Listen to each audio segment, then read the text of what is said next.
Hello everybody and welcome to OminPoke, the channel that brings you guys everything Pokemon. I'm Jack and today I'm here with Joe and a very special guest, Scot Symonds from Team Athena in the UK. As you may or may not know, the ECC took place last weekend and Scott ended up getting third place. So we're here with a bit of a discussion about Scott's list and his tournament on the whole. So yeah, first off, congratulations Scott, fantastic result. I know you must be over the moon with it. What deck did you decide to play? I went for Mega Mewtwo Y in the end, as I've been having a fair bit of success with it for me in the UK, and it seemed like a bit of a risk, but also a bit of a sensible choice as well. Yeah, you say it was a bit of a risk. So what decks were you expecting to see throughout the day at the ECC? Well, I I think I think basically there was supposed to be a lot of Night March, and that's what everyone was saying. There would be a lot of Night March. However, I think when you start to hear that, then you then start to hear that there's actually going to be a lot of Batman to actually counter that. So I took a bit of a calculated risk that the Night March players might start to be a little bit afraid of actually playing the obvious choice, and by playing Mega Mewtwo, I felt if I could avoid the majority of the Night March matches, I felt fairly confident with the other matchups that I might face. Yeah, that all makes sense really. If you sort of counter what you're expecting to counter is a nice little play. What would you say were your best matchups going into it as well? My best matchups was, well, number one, I felt very confident around Manectric Bats. It's something that me and my son Seb have had some pretty good success with already. And it's a deck that I know, it's a deck that we tested a lot against. And I think Batman itself was sort of evolving a little bit as people were trying to counter other Batman decks. And again, I felt that Mega Mewtwo could deal with that. Night March was something that I knew I wasn't going to be able to deal with. I know there were other sort of Mewtwo players who were trying to put in text to counter sort of Night March, but I just felt I'm just going to take a gamble. If I don't see it, I'm going to do well, and if I do see it, then then so be it. I've also been testing a little bit against sort of Yveltal and Zoroark. Expect to see a bit of that, and again, I think it's actually a really good matchup. Toad is always a pain, and Giratina. That was another deck that I thought there was a fairly good chance, but in a league night, I played a guy called Simon Humphrey, who's one of our TOs in Norwich, and he was playing a really good Toad Giratina deck, and that just helped me just to make a couple of tweaks, so I felt I had a better matchup against it, and yeah, and it kind of worked out as expected then with the matchups that we saw. Yeah, absolutely. I think just on paper, Mewtwo has to have the most positive matchups, and just Night March is just awful. But I think taking the sack was definitely the correct play, rather than having, a 2-2 Zoroark and loads of baby Yveltal and Smeargle and stuff. Just makes it way less consistent. Although some people went down that route, I feel like you sacrificed too many other matchups just to have a decent Night March. Because I went with Mewtwo as well, guys, on the day. Didn't quite work out as well for me as it did with Scott. But maybe if you just want to run down some of the highlights of day one for you, Scott. Obviously, you came in top seed after day one, undefeated, I believe. So it's not bad. Yeah, absolutely. After day one, the record was 8-0-1, which was pretty crazy. So yeah, so a couple of the highlights, and I've written down a few of the matches. As I must admit, it was after the end of day one, I could hardly remember anything. So, but it's a long, hard day. So round one was quite interesting because that was against a Mewtwo deck again, but he was playing the dark version, and a guy called Tord Reckliff, who reckoned he got over 1,000 CP last year. So I think it was going to be a fairly tough matchup. I think in that matchup in general, there's kind of a technique where if you're playing the mirror match, where it's all about almost baiting them to put 4 energy, so you can then knock out with 3. And if you keep that momentum going, it makes it really hard for them to continue to actually put 4 energy on. and in my first game, because I'm still relatively new. In my first game, I got my first warning because I got judged, and I drew six cards off that judge, and it was I kind of got an impression that the luck was going to be with me, because I had a game board state of I had a Mewtwo with a link on, a Mewtwo with a link on. I had an AZ as well, and the hand I got no, I didn't have the actual links, and the hand I got after the penalty of taking cards away was a link, DCE, and I got an AZ to scoop up the Hooper so I could put it down and get like Shaman, Mega Mewtwo. It was so that's like the ideal hand, and to be fair, Tord took it pretty well. But it was a really tough game.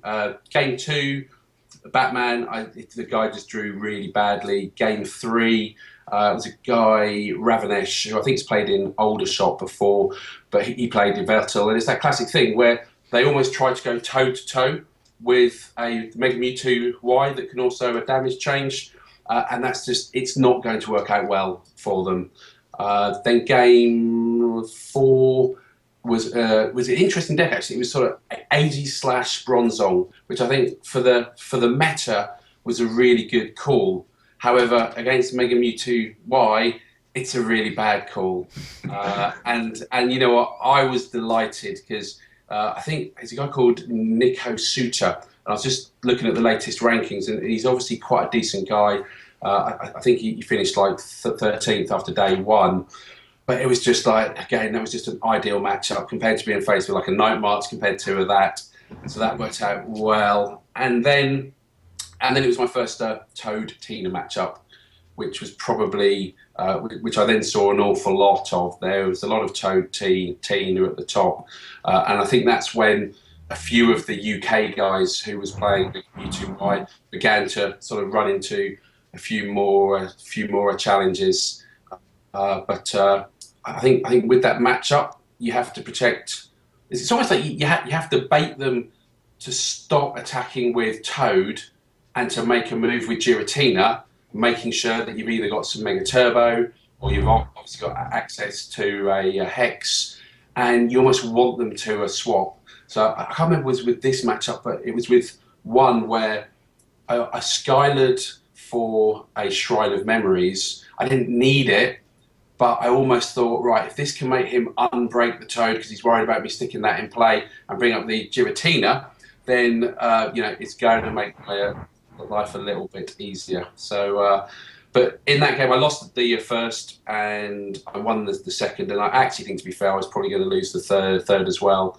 But just sort of, as Ross Gilbert would do, just made sure I took my time, just checked things a little bit more carefully, and and at that stage it was sort of like, it was 4-0-1, so a fairly good start.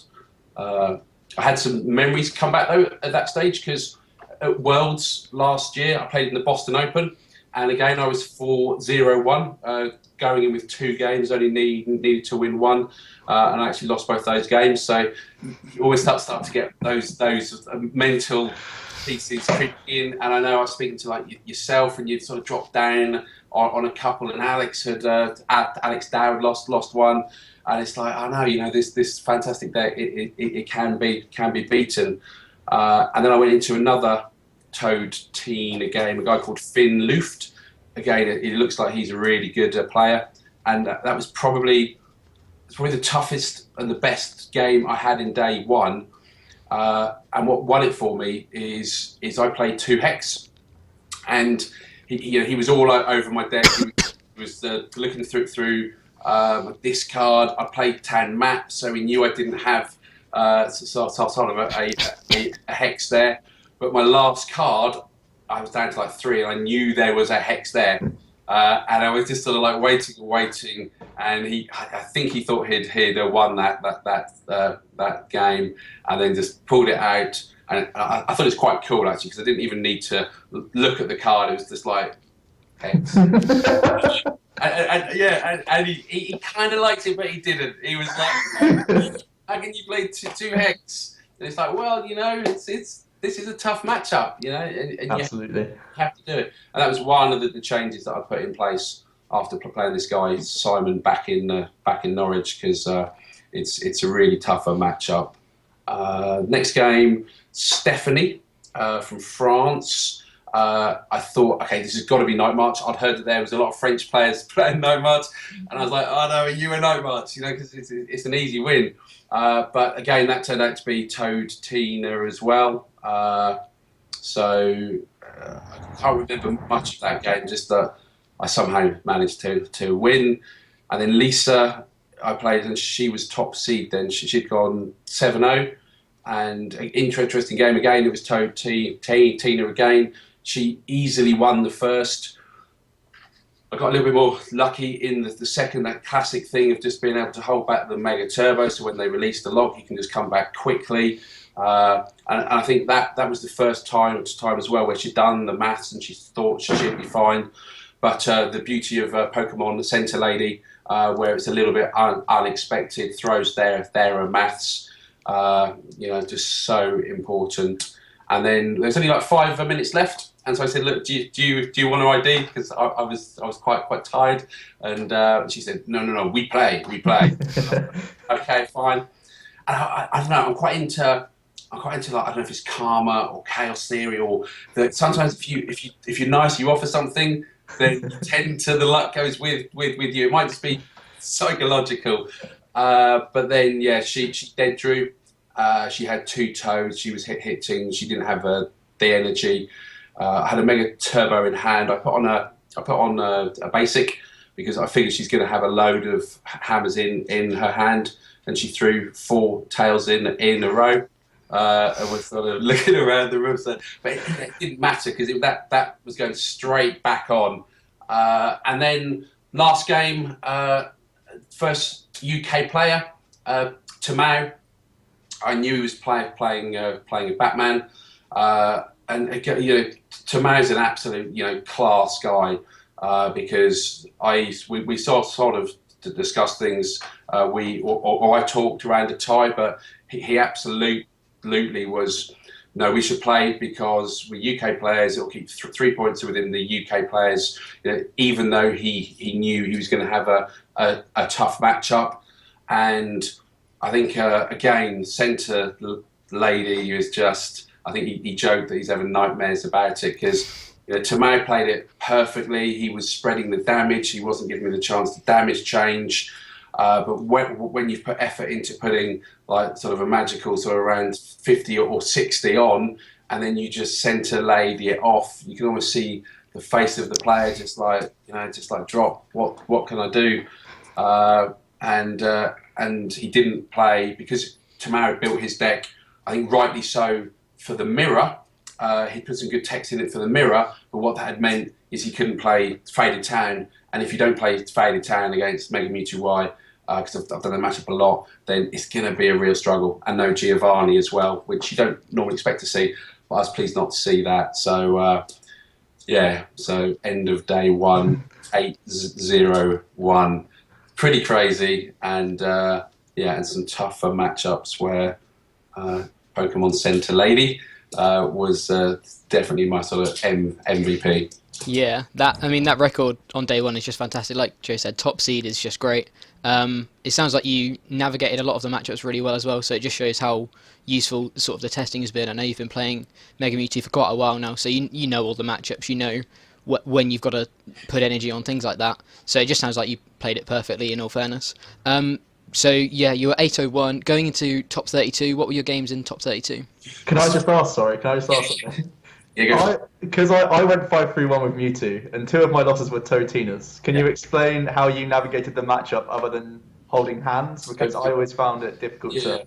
So probably another key card, and this is kind of the way that I play Mewtwo, and there's a real key card that my son Seb was, really passionate about, and he'd tested it loads. He said, look, Dad, you got to put in Ace Trainer. I was like, I'm not sure, the deck's pretty quick, and I'm not sure I'm going to actually fall behind. But there's definitely a tactic within Mewtwo where you can play it fairly slow. You can just take time to build up on the bench, and it's not a bad thing if you then if you lose a Pokemon. It's going to be two prizes. So quite often in the mirror and with Giratina, because you don't always have the hex as well. So just that hand disruption, and I think it's just so important again where you know that if you can accelerate fairly quickly, especially if you don't have a Toad lock, to just put them down to 3 to give you that chance. Just a bit of disruption is definitely going to help. So that was another tactic. Not something that was my creation, but I think once I started to test it more, then in those tougher matches, it just gave you a strategy. I think Judge is okay. I like Judge, but Ace Trainer, that can change games. That's what I'm looking for. I'm looking for something that I'm losing. I need something to disrupt, and Ace Trainer was definitely another card that again, sort of not everyone I think would play. Not everyone expected, but it actually suited the style of play then to actually sit back, absorb a bit of the damage, build up. Don't worry if you get head ringing, because that was good. That was going to happen. Just evolve through it. So that definitely helped. Okay, because that's one of the 3 differences between my list and yours. Okay. I think Ace Trainer is actually a really, really good introduction to the deck, because like you say with Judge, because I was playing around with Judge and didn't like Judge, so I just took it out. Yep. But because the deck is so combo based, you need the 6 from Ace Trainer. I think it's so important to keep your own hand size big. So I think Ace Trainer is the perfect shout. So yeah, let's go on to day 2 then, I guess. Yeah, and to be fair, guys, when I built the deck, I went onto OminPoke. I saw the deck that you had built. I started there. So that was a massive help. But so what's the other difference then? If there's Ace Trainer, Pokemon Center Lady, you said there were 3. So yeah, I didn't play Ace Trainer. I didn't play Town Map. Oh, and I didn't play. No wonder you lost versus Giratina Toad. That's like 3 of the best cards. Did you play Zerosic? No. Hold on, let me see your list again. No. So I played 3 Shaman, 2 Hooper. Yeah. Oh, I didn't play Skylar. I played a 3rd Battle Compressor. Oh, goodness. So yeah, Skylar's another really good card that I wish I had throughout the day. Just destroyed the deck. No, I know I played two Compressor. That was an argument that I had a lot with my son Seb, and yeah, I played 2 Shaman as well.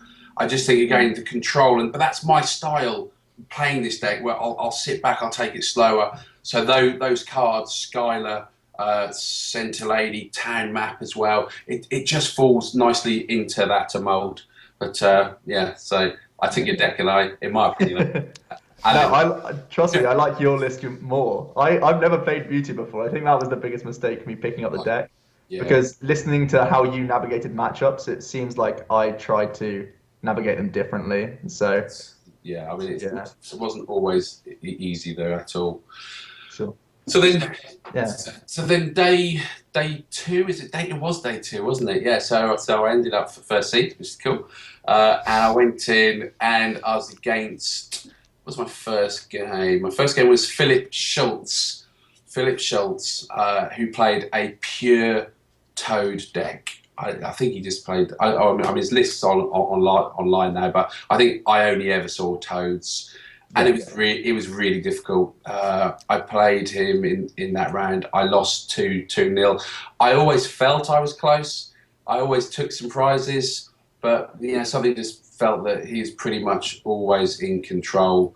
The loss of Mega Turbo is hard. The instant loss when you put on a DCE is hard. The scoop ups, it was just difficult. I think one game, I knew I was top decking. I knew if I could get like a Sycamore, if I could get a DCE, I think I was going to win game 2. But it's drawing like 4 cards out of 12 that are left or whatever. You don't expect to hit it. So again, panic kicks in, and I'm speaking to Ross Gilbert immediately after that game, and he's like, this will be the worst story now if you don't top cut. So you got to deal with those mental pressures. And my next game, nice easy game versus the 2015 ECC champion. Nice and easy then. Nicolas playing Totina, and he was really confident. You know, he's definitely, I think he's into his mind games a bit in a really nice way. And he was saying he really liked his matchup. I said, well, I really like my matchup. And he destroyed me game one. I dead draw. I think that was the first game that I'd properly dead drawn, and I was a little bit disappointed because I know Nicholas is a great guy, and we'd been talking the night before, and it's almost like, you know, I want to show that this deck can do something. And then second game I did win. I was trying to remember how it's now. I don't know. It was just a combination again of where you can get your Mega Turbos at the right time. You hold your hexes. I can't remember if I ace trained him or not, but it was good. And then the third game, I'd taken 3 prizes. He'd taken none. He had 2 toads in play, both with 130 damage on, and then time was called. And I felt in that game I was definitely on the front foot. So he did the classic, what people do to the deck is he signed it up, hit Hooper a couple of times and stranded him. So. But in the long run, I think, well, yeah, I was fairly confident. But it was one that we both said it would be good to have played out. But really nice guy, though. Next game, I get a bit of a break. Play a guy called Carl Peters, who's... I think another metal deck, right? Yeah, I think it was part of Team Jade, because they had very cool T-shirts on. They were all very sort of like attractive European sort of... You know, sort of a little bit intimidating, but yeah. But he was playing a slightly tougher version, in my opinion, because he had Dialga EX as well, which again I thought for what they were trying to achieve was really good. However, it was simply a combination of making sure I had one Mewtwo that had all the DC on, one Mewtwo that had all the normal energy on. So so I was freed up a little bit with my use of Verse Seekers. As soon as the Dialga came out, I Lysandred it up to get a hit on it. He then hit me, and I was just able to retreat into a different Mewtwo. But again, you know, they're just good players though. It's like it should be an easy matchup. It still be easy, but it still wasn't. You know, the quality is really, really good, and they never give up. You know, you think, come on, guys, you know, I've got this. They'll keep on going. They'll look for different win conditions, and I think just playing it slow was the key. So that was good. Then a guy called Martin, I forget his surname, but he was playing Batman, and we sat down, and I'd got the pair down, and from talking to the UK boys, if I could ID, I'd be through effectively, and I got the pair down, and he didn't want to ID initially, so I won the flip. We started to play. He saw what I was playing, and he actually looked like a little bit of a broken man, and he was like, oh, you know, I haven't tested this, and I didn't expected this deck, and I was like, mate, I think there's a fairly good chance I'm going to beat you. I've got a really good start. I've tested this deck a lot, so I'm going to offer it one more time. Do you want to ID? And he did, which was brilliant. And we were sort of having a bit of a discussion about it afterwards. And I can't remember who I was speaking to the night before, because there's a lot of experience, obviously, with you guys and the UK team. And I guess what was going through my mind as well is, yes, I could have won. I got an excellent start. I really felt confident in that matchup. However, I kind of wanted this guy in the top 8 as well. You know, I wanted him to get through, because if that was my matchup, then I would definitely want that over any sort of Night Marches creeping in, or any Toad Tinas, or any Toads. So that was in my thinking, and I think he played his next game on stream, and I was really hoping that he would win, and he did, and he got into a top 8, which was great. And then after that, it was, I finally ran into my first Night March deck. It was round 14. So Wow. I've done quite well. There was 10 night march in the top 32, and it took you to the very last round. Although to be fair, a lot of those night marches were at the bottom end. That's true. That's true. So, yeah, but that was what's his name, Mehdi, and he knew exactly what I was playing. I knew exactly what he was playing, and I think he did the same thing. He probably wanted me in the top cut. So yeah, so an easy ID, and that was quite a nice way to go into top cut because I just had those two sort of nice relaxing routes in. So yeah, so that was good, and I think I finished fourth in the end. Fantastic. That's really good. Yeah. So I believe, I think obviously you got to third place, so you played top 8 and top 4. Your top 8 match was a rematch, I believe. It was, yeah. I mean, again, it sucks because it was Tamar again, and I think probably Tamar was really well placed against pretty much every other deck, and it was just unfortunate that that's the way it turned out. Game 1, he drew really badly. He had to keep on getting Symonds out. It's a fairly easy win. Game 2, he got a much better start. It was a proper game, and it came down to this. Game 2 came down to this one point where I think Tamar had to gamble, and he realised that he had to then put more than sort of 110 damage on my Mega Mewtwo. And I had a sort of a Lysander. I had 2 Symonds in hand.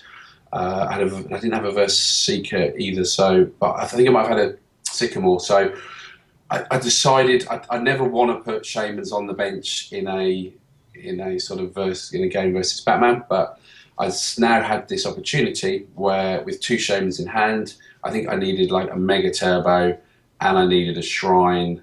And I had a Verse Seeker, that's right, so I needed a Lysander ideally.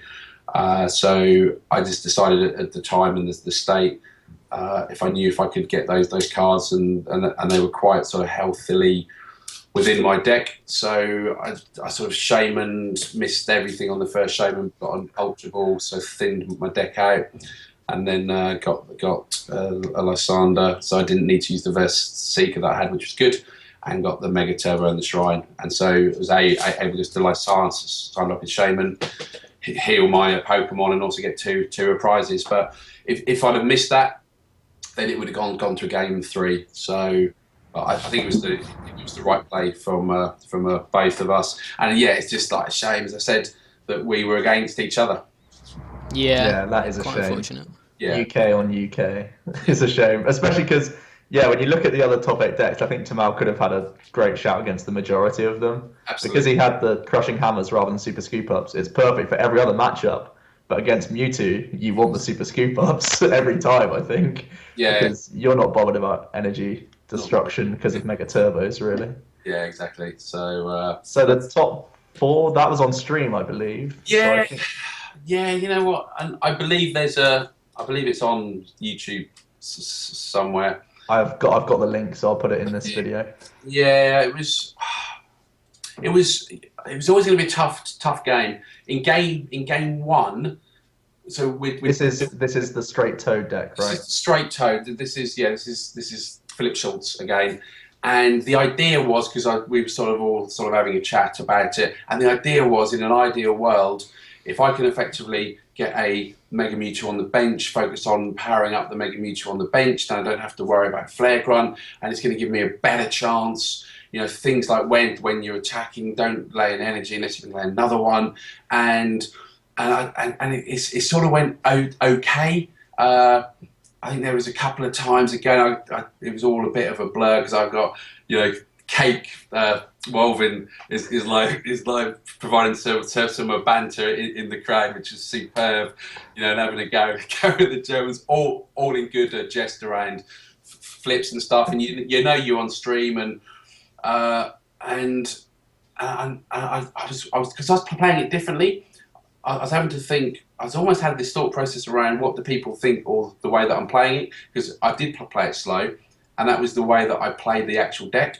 And there was a couple of questionable sort of decisions But again, there was always a reason why I was doing a particular play. And it's difficult, you know, it's difficult because the moment you move in, you get a barrage of attack and you get head ringered. And so I lost that game. I think the game 2, again, it was similar where I had those moments where if I can get that DCs, I got him down to two prizes. I was close, and then he had like one turn where it was like hammer, head ringer, and flare grunt, and it's just like, okay, cool. And I came down to around 4 cards in my deck, desperately looking for, so what's my win condition here? Because my win condition was now not knocking out a Toad. So I thought a long time, and the only thing that I could see was if I sanded up a Shaman, I could hit a Shaman. Then if he couldn't get him out of the active, then potentially I could have won that way. But as usual, he had an out for it. So you know, but it's a tough matchup, and one that's probably not a great matchup for myself. Although you kind of, on the face of it, you think it is. Because as long as you power up energy, you can smash through them. But because they're not playing all the stuff that comes with Giratina, that just gives them so much more energy disruption, and you can't obviously use your turbos. So so I sort of disappointing, but still, you know, a really good result.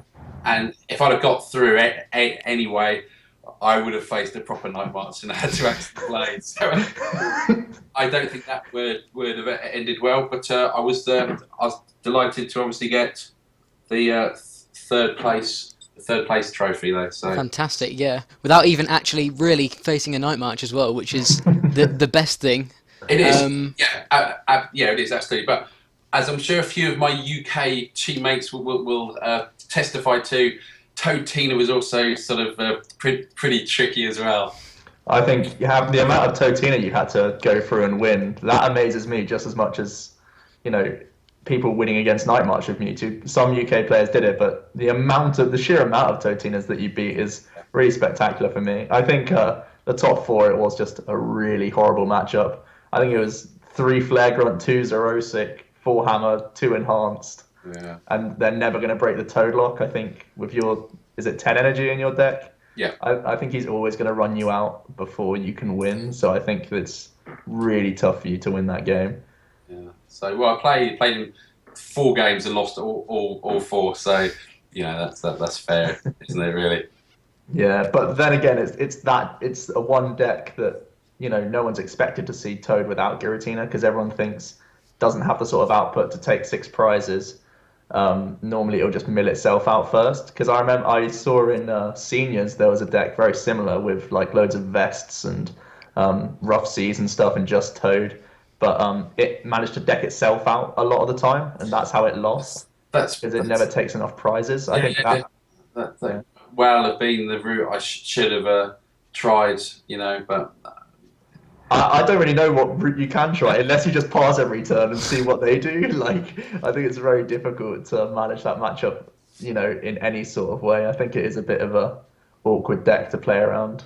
Maybe, like, I don't know.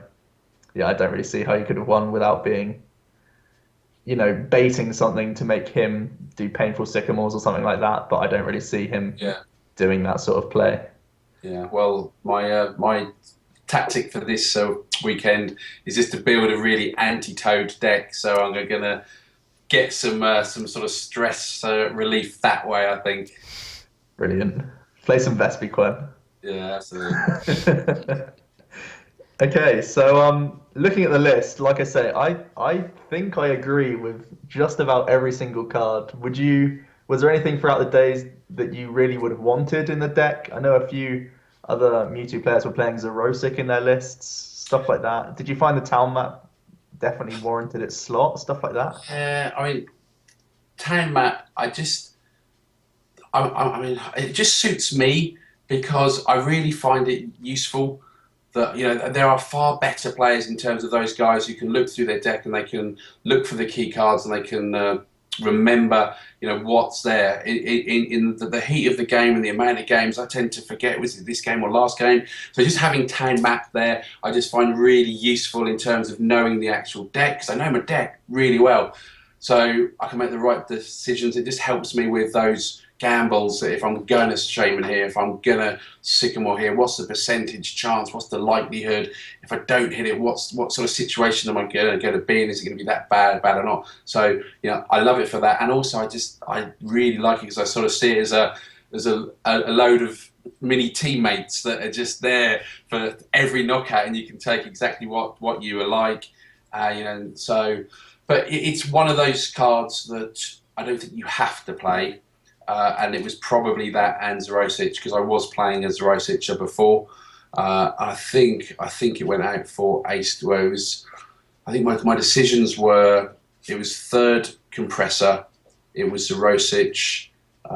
There's probably another one as well. But yeah, but I think, I mean, I've re-looked at the list for standard. And I'm pretty much keeping it for if I do play in standard. I'm really worried about Night March and Good Chomp now. I think Night March gets better. I think Good Chomp, I've been testing that, and it's really good deck. It's really cool. So I think it might struggle against those. So I think in standard, unless there's anything in sort of like break point that you think would add to it. I don't know if you've given it much thought at all yourself. Me personally, I think it really doesn't gain anything. I guess you could sub out Skylar for Misty's Determination if you want to go down that route. Look at the top 8, find any card. I think that can help you find almost as many outs as Skylar would, but also gives you like DCE or Mega. Yeah. So I think that would be the only single consideration. I don't think it gains much from the set. Jack, have you thought about the new set and maybe matchups? I think more the matchup side on my side. Like you say, Garchomp is sticky at best. It's a non-EX that can hit really, really hard and really fast. It's not ideal.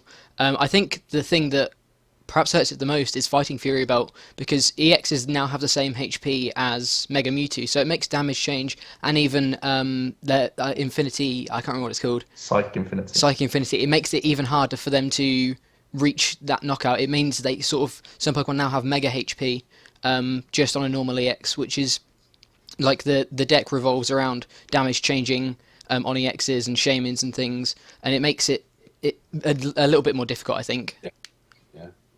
Yeah, I'll follow up with that. I think Greninja could be difficult as well. It will play almost like Batman, where it has to be very strategic with its placements. But I think keeping the 2 Hex is definitely the correct play going into the new format. Not that this deck gets any worse. Like, it's still really strong. Garchomp, you can play around, get around their focus sashes with damage change. So it's just until the point where they can one-hit you. And normally they need to commit Muscle Band to do so. I don't know, it doesn't take too long, does it? Because what, they hit for 160? 160 turn 2, potentially. Yeah, and I have been testing that deck a lot, actually, and it's free. It's got free retreat as well. What's that all about? It's a very, very inherently powerful card. Acceleration as well. It's just got like everything I look for, and just and the Karina as well. It's just, I don't know. It seems really good to me, and also Night March as well. I think with the time puzzle of time. Time puzzle, and again that's fighting. The Fury Belt? Yeah, Fury Belt. Stuff like that. It just makes a good deck even better. So I'll be nervous about playing Mega Mewtwo, although I probably will do, because I owe the deck that I should stick with it, really. I think it's going to be one of those where it stays in the binder for now, but it'll always be in the back of your mind for when format gets to the point where you can play it again. If there's enough Night March hate, because there's been a point in the UK where there was so much Night March hate that no one played it for a while, and that's when Mewtwo can sneak in, win another tournament, and then go back in the binder again. Yeah, I think in Expanded, because I played in Expanded in Loughborough. And I got a little bit of abuse, didn't you get the memo that is Expanded, Scott? But I think it's such a good deck, and I think I know not so much now, but playing people who haven't played it kind of play you badly against it. And I played a really bad version of it, and I still came 4th. And I played a great game against Cake.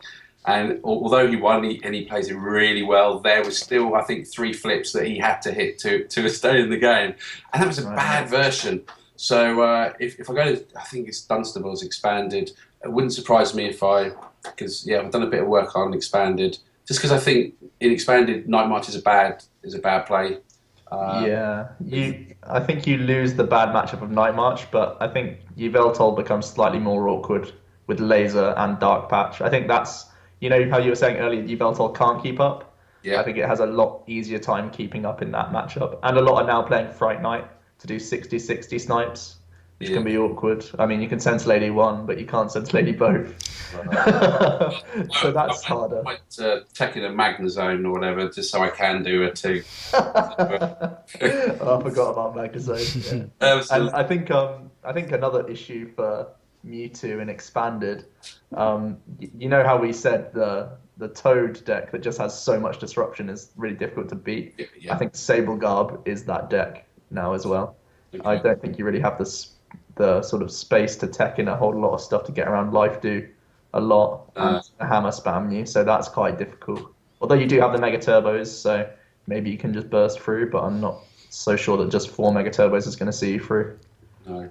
So but it's just a good deck though. It's a good deck. So it's definitely one that I expect even after this weekend I really want to test even more. I've tested it a little bit, but I want to test it even more just because I can tell you had just a great weekend with it. It sounded like all of your games, even the difficult ones, were a lot of fun, and it sounds like the deck is inherently quite strong as well, like you've both said. So yeah, how many points are you on now, Scott? It's just updated. Updated, and I'm on 665 now. That's fantastic. Jumped over me. Considerably. That's fantastic. So it's weird, really, because I was on 300, obviously 365, and I was actually quite comfortable in that sort of like zone where you can go to events and you can enjoy yourself. But now it's like, so if I'm now like top 10 in Europe, this sort of almost puts the pressure back on. So like whereas I was planning on only going to 1 cities this weekend and having a nice sort of relaxing time, now I'm thinking I still got 2 cities that I can actually score from, and it's the last of the weekend. So it's a good thing, don't get me wrong, but I think you have to now start to think around top 22. I think it'd be pretty cool if Seb and I could both get that. I think, for a father-son combination, that'd be a nice achievement. That's the next goal anyway. So you've got the first world problem, but you've also got the goal ahead of you to go for top 22. Yeah, I think it's worth going for. I mean, obviously it'll mean doing something crazy and Expanded, so I'll be on the OminPoke site looking at your decks and then just making them slightly better again. Yeah, I'm sure. Yeah. But yeah, I think we've pretty much covered everything we wanted to cover in the interview. I don't know whether you've got anything else to say, Joe. No, that's all from me. Just thank you very much, Scott. I'm sure we'll be seeing you around tournaments. I'm sure very soon. So, congratulations again. Thank you. If I can just take the opportunity for a couple of shout outs. Absolutely. Yeah. Go for it. If that's all right. So just on the actual event, just a shout out to my roommates. I did take Oliver Barnett and I put him in a room. So and Chris Tarrant and of course Seb. All the help that I've had with sort of Team Athena. That's mainly sort of Tubbs, Alex, Tarrant, Simon, Guy, Will Goodson, and Junior. Special thanks definitely goes to Luke and Corey Kirkham. It's been a couple of weekends where they've sort of stayed over, and we've tested a lot, and that's been really helpful. Jamie, Alex, Ruth Grinstead of Athena Games, who do a tremendous job. And just particular special thanks to a few other people. Just Ross Gilbert. I think the stuff that he does on his sort of PCTGO radio is always stuff that we listen to driving down. It's funny how what he sort of talks about will actually change the meta, and I think it's good to listen to that. Of course, thanks to yourselves, Joe and Jack from OminPoke. It is my favourite site. In fact, I watched your recent game that you won, so hopefully you're not feeling too ill, Jack, because I think you were coming down with a bit of a cold. Yeah, I think I'm finally over it. Good man. And then last but not least, we'd have to go to my son, Seb. He's an absolute star in terms of testing. We both played pretty much a mirror deck, and he missed out on the resistance, coming ninth. But that boy has some serious skills. So yeah, I'm looking forward to trying to keep up with him and set some challenging goals. So thank you. No problem. Yeah, and I think the Symonds family has done themselves proud this weekend. Fantastic results for both you and Seb. Cheers. But yeah, I think that's pretty much it from both Scott, Joe and I. So yeah, thank you very much for watching. I've been Jack with Joe and Scot Symonds, the ECC third place champion, and we look forward to seeing you in another video.